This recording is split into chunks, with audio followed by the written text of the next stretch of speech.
অনেকে রিকোয়েস্ট করছিলে যে প্রেগনেন্ট অবস্থায় শাড়ি আমি কিভাবে পরি সেটা তোমাদের সাথে শেয়ার করতে। দেখো অনেকে অনেক রকমভাবে পরে, তবে আমি পেটিকোটটা একদম উপর দিকে রাখি, নিচে রাখি না। বেলি পাম্প আমার এতটাও বড় হয়নি যার জন্য আমাকে পেটিকোটটা নিচে বাঁধতে হবে, সেই জন্য আমি এটাকে একদম উপরেই রাখি যাতে আমি রিল্যাক্সে পেটটাকে রাখতে পারি।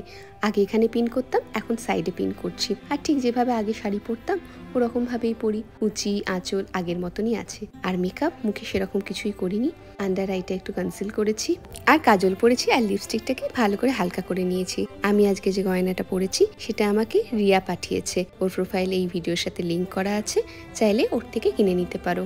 ব্যাস সাজ কমপ্লিট। আর তার মাঝে অনি চলে এসছে। এবার আমি যাব আমার ননদের গৃহপ্রবেশের অনুষ্ঠানে। ব্যাস। আর আজকে যা যা পরেছি সেগুলোর মধ্যে ম্যাক্সিমামই এই লোহা বাঁধানোটার উপর, ওটা পিওর সিলভার বাই লোলোর থেকে নেওয়া, আর বাকি তো সব তোমাদের চেনাই। দেখা হচ্ছে নেক্সট ভিডিওতে, ততদিন অবধি খুব ভালো থাকো, বাই।